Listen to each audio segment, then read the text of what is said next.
Doctor Sanjay Srivastava Bhopal शहर का एक जाना माना नाम, एक जाने माने एलोपैथिक डॉक्टर जिन्होंने de addiction centre, WHO, UNICEF न जाने कहाँ काम किया, लेकिन आज एग्रीकल्चर में आप देखिए कि उनकी पकड़ कितनी मजबूत हो चुकी है। गौ सेवा में पीछे बिल्कुल भी नहीं है, गौ सेवा करते हैं, दूध सारे भोपाल शहर में बंटवा रहे हैं, क्वालिटी का हमेशा ध्यान रखते हैं और सबसे अच्छी बात यह है कि इंसानियत में उनका विश्वास बहुत ही उम्दा है। दवाइयों से दूर रहने की कोशिश करते हैं और हमेशा प्रकृति के करीब रहने की कोशिश करते हैं। डॉक्टर संजय सर ने ये दुनिया को बता दिया है कि हमारी डिग्रियां सीमित नहीं है, बल्कि हमारी सोच होनी चाहिए प्रकृति के करीब। उन्होंने सोलर पावर के साथ साथ हरियाली भरा माहौल तैयार करने में काफ़ी मेहनत करी है। अपने जॉब के साथ साथ उन्होंने एग्रीकल्चर को एक बढ़िया समय दिया है, खुद खुश रहते हैं और दूसरों में भी खुशियाँ बांटने की पूरी कोशिश करते हैं। आज ये हरियाली भरा माहौल हम सबको बड़ी प्रेरणा देता है।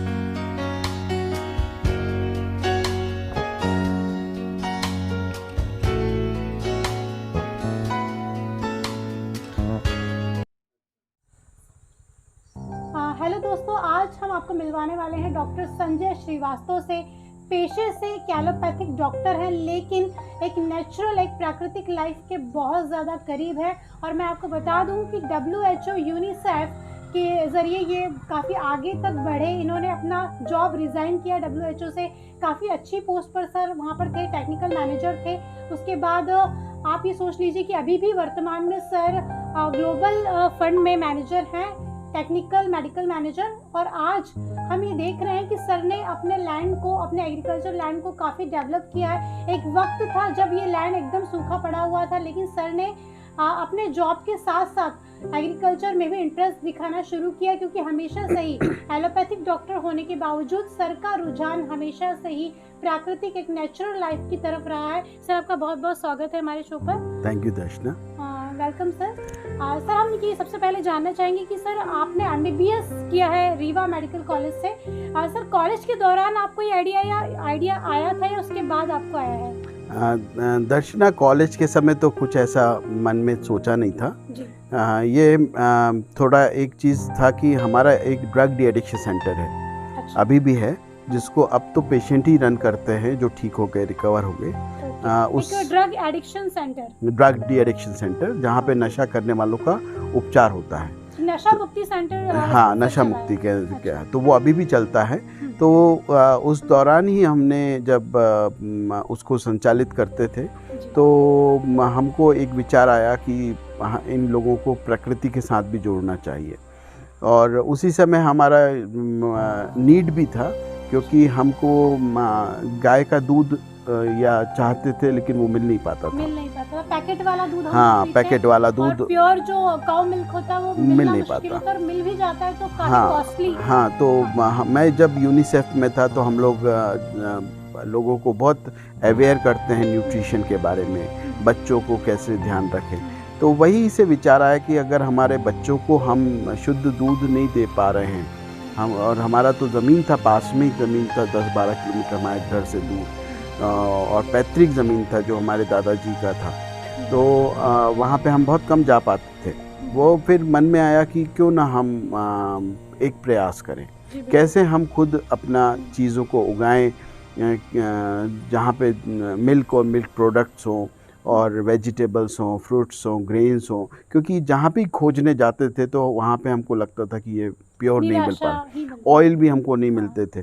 तो ये देखिए, हम सबका क्या ज़रूरत है, घर चलाने के लिए, अपना जीवन चलाने के लिए कुछ पैसों की ज़रूरत है हमको, फिर खाने के लिए हमको भोजन की ज़रूरत है, छत की ज़रूरत है, और फिर इसके बाद फिर तो बहुत अनलिमिटेड हमारे डिज़ायर्स हैं कि हमें फिर कपड़ों में बहुत आगे तक ब्रांड्स हो सकते हैं हमारे, घूमने फिरने के लिए हमारे पास एक छोटी गाड़ी से बड़ी गाड़ी भी चाहिए, तो वो डिज़ायर। लेकिन बेसिक जो हमारा नेसेसिटी है, नीड है, वो तो शुद्ध खाना मिल जाए, है ना। वही खाना नहीं मिल तो पाया। उसी की खोज में ये एक प्रयास किया था हमने, 2011 से शुरू किया था। 2011 से आप एग्रीकल्चर लैंड को रन कर रहे हैं। सर, पेस्टिसाइड काफ़ी भारी मात्रा में हमारे इंडिया में यूज़ हो रहा है और उसी कारण कैंसर कारक भी बढ़ते जा रहे हैं। कैंसर के मरीजों की संख्या बेतहाशा बढ़ रही है दिन ब दिन। तो आप काफ़ी अच्छा प्रयास करें, क्योंकि ऑर्गेनिक फूड को उगाना और बेचना अपने आप में एक बहुत बड़ा चैलेंज है। लोग समझ नहीं पा रहे हैं आज भी। लोग ये सोचते हैं कि सस्ता हम खरीद लें, और सस्ता लोग बार बार खरीदने से बीमारियां और भी बढ़ रही हैं। लेकिन सर, ये क्या रीज़न है कि ऑर्गेनिक फूड महंगा बिकता है? इसका क्या रीज़न है? एक तो ये होता है कि ये ऑर्गेनिक फूड या नेचुरल फूड भी एक प्रकार का लग्जरी हो गया है। इसको उगाना इतना आसान तो नहीं होता, क्योंकि ज़मीन को पूरी तरह से तैयार करना पड़ता है। उसको तैयार करने के बाद इसमें हम जैसे कीटनाशक आपने डाल दिया तो एक बार में आप डाल सकते हैं पूरा जगह पे कीटनाशक। लेकिन अगर वहाँ पे आपको इसके पैरेलल कुछ नेचुरल कीटनाशक या रिपेलेंट्स आपको यूज़ करने हैं तो वो कॉस्टली हो जाते हैं। फिर हमको प्रोडक्शन वाइज हम उसमें यूरिया डाल देंगे, डीएपी डाल देंगे, ये दूसरे फर्टिलाइज़र डाल देंगे, तो वो ज़्यादा मात्रा में प्रोड्यूस करते हैं। फिर जो प्रैक्टिस हम करते हैं बेसिकली हमारे साथ में वो नेचुरल फार्मिंग है। एक्चुअल में the real term is natural farming, जिसको एक जनरली ऑर्गेनिक बोलते हैं, but it is not actually organic. उसको पहले हम लोग ऋषि खेती बोलते थे। ऋषि खेती मतलब ऋतुओं के हिसाब से जो चीज़ पैदा होती है उसको हम उगाने का प्रयत्न करते हैं, और जो प्रकृति हमको देती है उसको खा के हम अपना संतुष्टि पाते हैं। तो जब हमारा नीड, देखिए आप 12 महीने आपको मार्केट में केला मिलेगा, लेकिन ये केले का अपना एक ऋतु है। आम आपको हमेशा मिलेगा, आप उसको रिस्टोर करके फिर आप निकाल सकते हैं मार्केट में। लेकिन अभी गर्मी पड़ रहा है, अभी आम पका हुआ पकेगा नहीं। जब जैसी बारिश आएगा उस समय ये पकना शुरू होगा। अभी कच्ची कैरी के रूप में मिलेगा, लेकिन आप मार्केट में जाएंगे तो हमेशा आम मिल जाएगा आपको। तो ये नेचर के साथ चलना हमको सीखना पड़ेगा। जो मौसमी चीजें वही हमें खाना है, सीजनल ही खाना है। जो सीजन के हिसाब से जो फ्रूट्स नहीं बिकते हैं उन्हें खरीदेंगे तो डेफिनेटली तो किसान जो प्रोड्यूसर हैं उनको बड़ा मेहनत करना पड़ता है लोगों की इस नीड को पूरा करने के लिए। उसको रिस्टोर करना पड़ता है, प्रकृति के अगेंस्ट जाके उनको चीज़ों को पैदा करना पड़ता है। जब प्रकृति के अगेंस्ट हम कुछ उगाते हैं तो कीटनाशक उस पर हमला करते हैं, क्योंकि वो प्राकृतिक नहीं है। तो वो है ना, प्रकृति से जब उगेगा तो उसका एक अपना स्ट्रेंथ होता है ना, क्योंकि वो उसके लिए एटमॉस्फेयर फेवर करता है। अब प्रकृति के अगेंस्ट जब आप कोई चीज़ को रोपोगे तो उगेगा, कोशिश करेगा, और उसको बड़ा करने में आपको ज़्यादा ज़्यादा दवाइयाँ, ज़्यादा फर्टिलाइज़र यूज़ करना पड़ेगा। उग जाएगा, उसको सुरक्षित रखने में बहुत करना पड़ेगा। ये इसी प्रकार से है कि एक गांव में दौड़ता भागता बच्चा है, उसका इम्यूनिटी कितना मजबूत है, क्योंकि प्रकृति के नज़दीक है, प्रकृति के हिसाब से। और एक शहर में पल रहा बच्चा है जिसके माँ बाप बहुत पैम्पर करते हैं, उसको धूप में नहीं खेलने देंगे, उसको यहाँ वहाँ पानी नहीं पीने देंगे, यहाँ वहाँ कुछ खाने नहीं देंगे, पड़ोसी के घर खाना नहीं खाने देंगे, तो ये उसको डेलिकेट बना देता है। तो इस डेलिकेट चीज़ को जब आप उगाते हो तो कॉस्ट ज़्यादा हो जाती है। लेकिन अब आप जब नेचुरल फार्मिंग पे जाते हो, प्रकृति के उस पे जाते हो तो कॉस्ट कम हो जाता है। तो लेकिन अब आपके को कस्टमर्स चाहिए, तो कस्टमर्स के लिए टमाटर जनरली अगर 20 रुपये किलो होगा तो वो खरीद लेंगे, लेकिन वही अगर 100 रुपये किलो हो जाएगा तो वो नहीं खरीदेंगे। तो उसके लिए कस्टमर्स होना ज़रूरी है, एक पूरा वातावरण उसको एक्सेप्ट करने के लिए ज़रूरी है, क्योंकि जिसकी आमदनी कम है वो कैसे एफर्ट करेगा। तो ये कुछ चीज़ें हैं जो बैरियर्स हैं, लेकिन ये तो हमने पूरा कुछ इसलिए शुरू करा था ताकि हम खुद कर पाएँ। अभी आप जाएंगे तो टमाटर मिलेंगे आपको, भिंडी मिलेगा, ये प्राकृतिक है, ये सीजनल है। लेकिन आप 2 महीने बाद ढूंढने आओगे यहाँ पर टमाटर तो ये गायब हो चुका होगा, बारिश में भिंडी गायब हो चुका होगा। लेकिन आप मार्केट में जाओ फिर भी भिंडी मिलेगा। और उसको बनाए रखने के लिए, उगाते रहने के लिए किसान को कुछ ना कुछ डालना पड़ता है। ये माँ बाप आज जानते नहीं है, क्योंकि प्रकृति से कट गए हैं, और उनको तो बच्चे को, उनको ये लगता है मेरे बच्चे को भिंडी बहुत पसंद है तो वो भिंडी ले आएंगे, बेमौसम की भिंडी, है ना। और वो बच्चे की, हाँ, क्योंकि उनको एजुकेशन, उनको अंडरस्टैंडिंग लानी पड़ेगी कि भाई अब इसका सीज़न नहीं है, तो यहाँ पे मैं इस इंटरव्यू में ये बात बताना चाहता हूँ, एक सिंपल सा उपाय है, मंडी में जो चीज़ आपको सबसे सस्ती मिले तो ये समझ लेना कि वो प्राकृतिक है।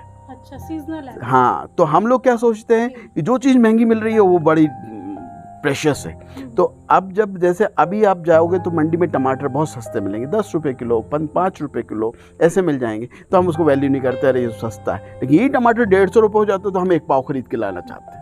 तो ये हमको शिफ्ट लाना पड़ेगा हमारे तौर तरीक़ों में, और ये हमको जानना पड़ेगा कि प्रकृति क्या कर रही है वहाँ पे, जो वो मंडी में आके किस प्रकार से हमको हमारी नीड पूरा हो पा रहा है। तो वो अंडरस्टैंडिंग होना जरूरी है। बहुत बड़ा रिस्क है। आपने WHO से जब जॉब रिजाइन किया तो आपके लिए तो ये बहुत बड़ा चैलेंज हुआ कि जो लैंड बरसों से खाली पड़ा आपने उसको डेवलप करने में इतना पावर लगाया, और जबकि आज तो ज़्यादा से ज़्यादा लोग पैसा कमाना चाहते हैं और आपकी सैलरी भी काफ़ी WHO में काफ़ी अच्छे लेवल की रही होगी, तो क्या आपको इनसिक्योरिटी फील नहीं हुई जॉब छोड़ने के बाद में?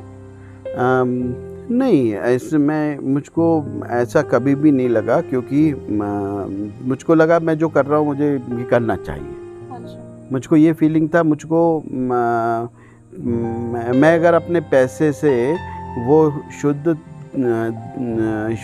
भोजन खरीदने में असमर्थ हूँ, पैसे तो हैं मेरे पास लेकिन वो पैसे नहीं ला पा रहे, तो मुझको कोई दूसरा रास्ता खोजना पड़ेगा, है ना। तो वो मैंने एक प्रयास किया, तो वो प्रयास करते गया, सीखता गया, वहीं से प्रयास करते करते बढ़ गया। अब ये है कि मेरा माइंडसेट वैसा शायद नहीं था कि मुझको उस रास्ते पे बहुत आगे तक ऊपर तक जाना है। वो मैं ये सोचता था कि मुझको तो वो करना है जो मुझको संतुष्टि दे। सर, आपके फैमिली मेंबर्स ने आपको रोका नहीं जॉब छोड़ने के बाद में? फैमिली मेंबर्स पर भी एक रहता है कि बच्चों का स्कूलिंग कैसा होगा, उनका भविष्य कैसा होगा, एंड आपकी वाइफ भी, आपकी वाइफ का नाम सर? मोनिका मैम, इनकी सर की वाइफ है और साइकोलॉजिस्ट है मैम पेशे से, जैसा कि मुझे पता है पहले से। तो उनका क्या रवैया रहा आपके डिसीजन के लिए? क्या उन्होंने आपको बराबरी से साथ दिया या फिर कैसा रहा उनका? हाँ, जब भी कुछ ऐसा करते हैं आप तो थोड़ा परिवार वालों को रिस्की तो लगता ही है, लेकिन आपको अगर भरोसा होता है तो फिर वो लोग साथ देते हैं, ऐसा मुझे लगता है। तो आपने रिजल्ट्स भी ऐसे कुछ दिए हैं कि? और उसमें चैलेंजेस तो कौन से काम में नहीं है, सभी काम में कुछ भी करेंगे आप तो चैलेंजेस है, कंपटीशन हमेशा है।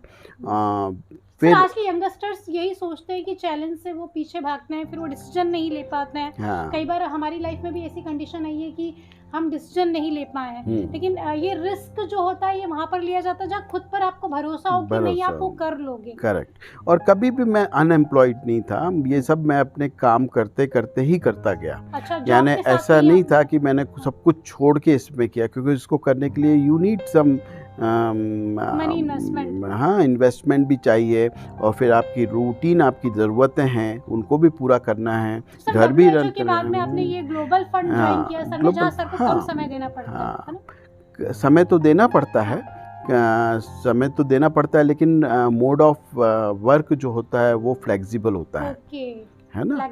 हाँ, उसमें जब आप कंसल्टेंट या एडवाइज़र के रूप में काम करते हो तो आपके लिए वो फ्लेक्सिबिलिटी रहती है, यानी वो ऐसा नहीं रहता कि आप रूटीन जैसे वर्क कर पाएँ, तो वो फ्लेक्सिबिलिटी हमेशा रहती है। तो मैं यही ऐसे ही काम, यहाँ पे भी मैं अपने हिसाब से काम कर सकूँ, जहाँ भी जाऊँ किसी के लिए, तो then you can be innovative. Sir, आप क्या संदेश देना चाहेंगे, क्या मोटिवेशन देना चाहेंगे यंगस्टर्स को जो कि एग्रीकल्चर में आना चाहते हैं, जिनके पास खुद की ज़मीन नहीं है लेकिन वो IT में जॉब कर रहे हैं, जॉब कर करके थक गए? बहुत लोग अपने चाहते हैं कि अपने हिसाब से ज़िंदगी जिए, लेकिन उनके पास में खुद की ज़मीन नहीं है और वो एग्रीकल्चर में अगर आना चाहे तो क्या उनके लिए संभावनाएं हैं? हाँ, संभावना देखिए, ये एक बात बेसिक समझना है कि हम लोग खुद ही प्रकृति का एक हिस्सा है ना। आप हो, मैं हूँ, हर एक व्यक्ति, हम कहाँ हैं, हम प्रकृति का हिस्सा है। We are not away from it, हम अलग से नहीं हैं।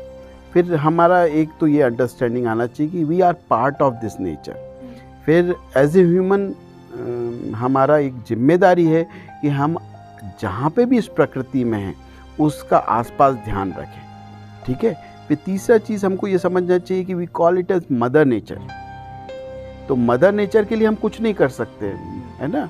अगर मदर मतलब माँ, आप माँ के लिए क्या करोगे, बल्कि मदर माँ ही आपका ध्यान रखती है। Are you getting my point, है ना।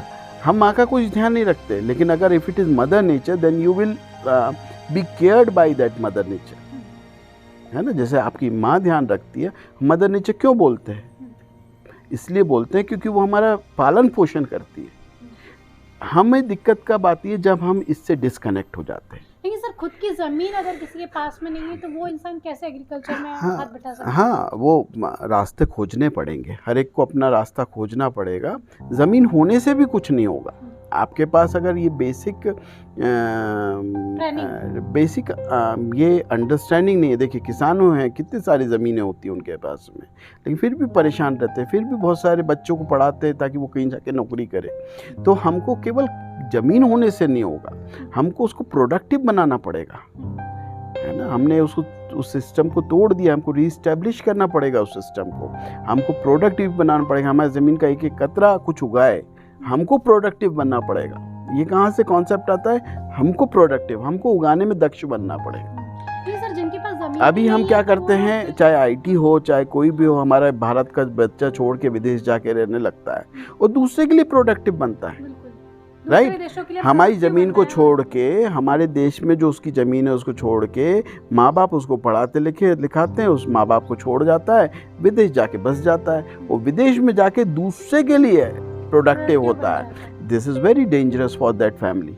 उस परिवार के लिए डेंजरस है, उस व्यक्ति के लिए डेंजरस है, क्योंकि उससे क्या दिक्कत है कि वो जो भी पैसा कमा रहा है, इट इज़ जस्ट एक फिगर है, but it is not contributing to the quality of life. ठीक है, अगर विदेश में जाके रह भी रहा है तो आपको देखना पड़ेगा कि वो व्यक्ति कितना संतुष्ट है वहाँ पे, ये जो सेटिस्फैक्शन का लेवल है कितना है उसको।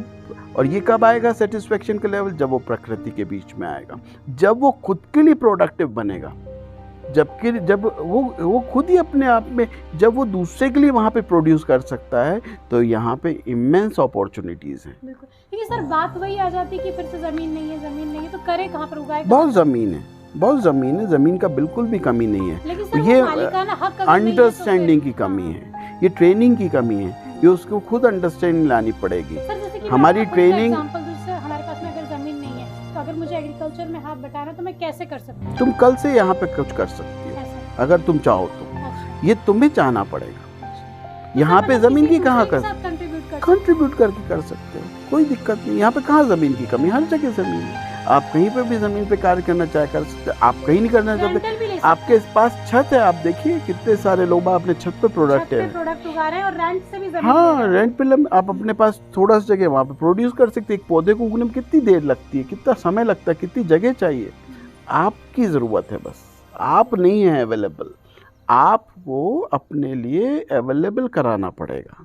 और इसके लिए मन को यहाँ वहाँ से भटकते हो मन को वहाँ पे लाना पड़ेगा। ये सोचना पड़ेगा कि जो मैं थाली से खाना खा रहा हूँ उसको कितना उगाने में मेरा योगदान है। क्योंकि अभी एक स्टडी आया है, अभी ये स्टडी कहती है कि 30 साल बाद हमारे पास ग्लोबल में, विश्व भर में हमारे पास अनाज ही नहीं होगा। 30 साल बाद हमारे पास अनाज की इतनी क्राइसिस होगी, क्योंकि जिस तादाद में जो अमीर लोग हैं जिनके पास अनाज है वो खाते भी हैं और वेस्ट भी करते हैं, और दूसरी तरफ एक बहुत बड़ा तबका है जो भूखों मरता है। तो ये जो इम्बैलेंस है, और ये क्यों हो रहा है? पहले आप देखो गांव में व्यक्ति उगाता था और दूसरों को कुछ तो ऐसे ही दे देता था, है ना, कितना सारा अनाज और ये दे देता था, क्योंकि वो दक्ष था, है ना, घर भी चलाता था, अनाज भी उगाता था, सब कुछ उगाता था, उसके पास गाय भी होती थी, उसके पास भैंस भी होती थी, वो प्रोडक्टिव होता था। तो प्रोडक्शन का, आपको प्रोडक्टिविटी का एक डेफिनेशन खुद के लिए निर्धारित हमको करना पड़ेगा, और हम इस आयाम को बिल्कुल भी नज़रअंदाज नहीं कर सकते कि हम खाना खाएंगे और हम ये खाना कुछ पैसे कमा के उससे खरीद के खाएंगे। हमको ये देखना पड़ेगा जो हम खाना खा रहे हैं उसमें हमारा इसको उगाने में कितना बड़ा योगदान है, हमारा कंट्रीब्यूशन हम लोग को देखना जरूरी बिल्कुल बिल्कुल है ना, ये हमको सोचना ही चाहिए, हमको यंगस्टर्स को, आने वाली पीढ़ी को सोचना ही चाहिए। और आज जो माँ बाप हैं उनको अपने बच्चे को अवेयर करना ही पड़ेगा, कल की तैयारी है ये।